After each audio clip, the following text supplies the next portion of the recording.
नमस्कार, बहुत स्वागत है आपका हरियाणा डायरी में और मैं हूं आपके साथ कमलेश्वरी। हरियाणा के मुख्यमंत्री नायब सिंह सैनी ने कहा कि श्री गुरु गोबिंद सिंह जी के साहिबजादों का बलिदान केवल सिख इतिहास ही नहीं बल्कि संपूर्ण मानवता के लिए साहस, आस्था और सम्मान की बात है। इसके साथ ही उन्होंने कहा कि आत्मसम्मान की अमर मिसाल भी है। उन्होंने कहा कि बाबा जोरावर सिंह जी और बाबा फतेह सिंह जी ने अत्याचार और प्रलोभन के सामने झुकने के बजाय धर्म और सत्य का मार्ग चुना और यह सिद्ध किया कि भारत की आत्मा कभी भय से पराजित नहीं होती।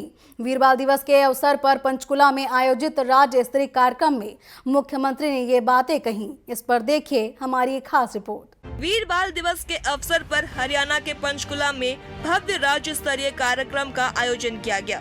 कार्यक्रम में मुख्यमंत्री नायब सिंह सैनी के साथ केंद्रीय गृह एवं सहकारिता मंत्री अमित शाह विशेष अतिथि के रूप में शामिल हुए। इस अवसर पर श्रद्धा, राष्ट्रभक्ति और इतिहास का अद्भुत संगम देखने को मिला। कार्यक्रम से पहले केंद्रीय गृह मंत्री अमित शाह और मुख्यमंत्री नायब सिंह सैनी ने छोटे साहिबजादों के बलिदान पर आधारित विशेष प्रदर्शनी का अवलोकन किया। हम वीर बाल दिवस के उपलक्ष्य पर उन अमर आत्माओं को आज याद कर रहे हैं, उनको नमन कर रहे हैं, जिन्होंने बाल्यावस्था में ही धर्म, संस्कृति, मानवता की रक्षा के लिए अपना सर्वस्व न्यौछावर कर दिया। मुख्यमंत्री ने कहा कि 20 से 27 दिसंबर का सप्ताह भारतीय इतिहास का सबसे शोकपूर्ण लेकिन गौरवपूर्ण सप्ताह है। इस कालखंड में गुरु गोबिंद सिंह जी का संपूर्ण परिवार धर्म और न्याय की रक्षा के लिए बलिदान हो गया। चमकौर के युद्ध में बड़े साहिबजादों का शौर्य, छोटे साहिबजादों की अधिक आस्था और माता गुजरी जी का त्याग भारत की आत्मा शक्ति का प्रतीक है। आदरणीय अमित शाह जी की उपस्थिति इस कार्यक्रम को और अधिक ऐतिहासिक बना रही है। राष्ट्र की सुरक्षा, एकता और अखंडता के सशक्त प्रहरी के रूप में आपने देश को एक नई दृढ़ता दी है। चाहे आतंकवाद के विरुद्ध कठोर निर्णय हो, सीमाओं की सुरक्षा हो या राष्ट्रीय एकता को चुनौती देने वाली शक्तियों के खिलाफ निर्णायक कार्रवाई हो, आपने हर मोर्चे पर भारत को सुरक्षित और सशक्त बनाया है। मंत्री ने कहा कि प्रधानमंत्री नरेंद्र मोदी द्वारा वीर बाल दिवस की शुरुआत इसलिए की गई ताकि देश की नई पीढ़ी साहिबजादों के साहस, त्याग और नैतिक दृढ़ता से प्रेरणा ले सके। उन्होंने कहा कि वीर बाल दिवस केवल स्मरण का अवसर नहीं बल्कि ये उन युवाओं को सत्य, धर्म और राष्ट्रहित के मार्ग पर आगे बढ़ने की प्रेरणा देता है। ये दिवस सिखाता है कि किसी भी राष्ट्र की नींव उसके संस्कारों, मूल्यों और चरित्र से मजबूत होती है। नानक देव जी के जीवन की 4 उदासियों को जो जानता है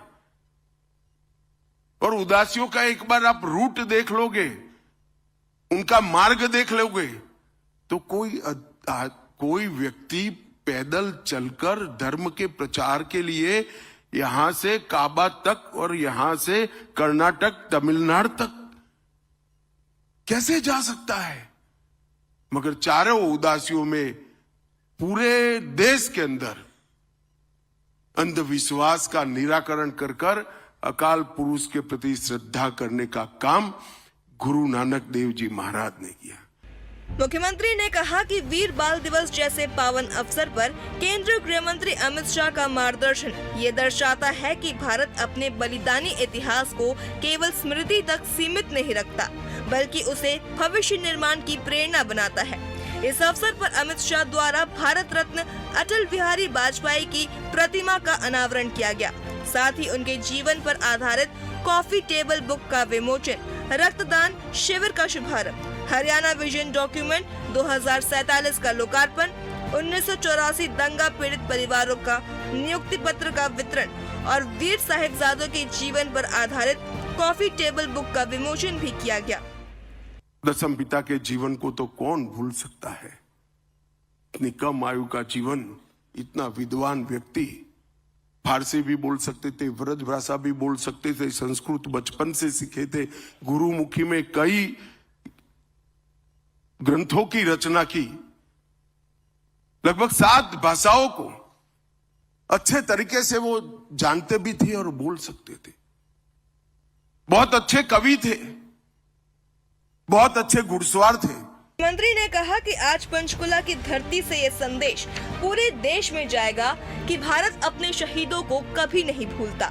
शहीद साहिबजादों का बलिदान हमें सिखाता है कि अन्याय के सामने झुकना कोई विकल्प नहीं है। उनका जीवन और उनका बलिदान आज के युवाओं के लिए चरित्र, साहस और आत्मबल का अमर पाठ है। Bureau report, TV 24 Haryana. Haryana diary में आज के लिए फिलहाल बस इतना ही। आप बने रहिए टीवी 24 के साथ। नमस्कार।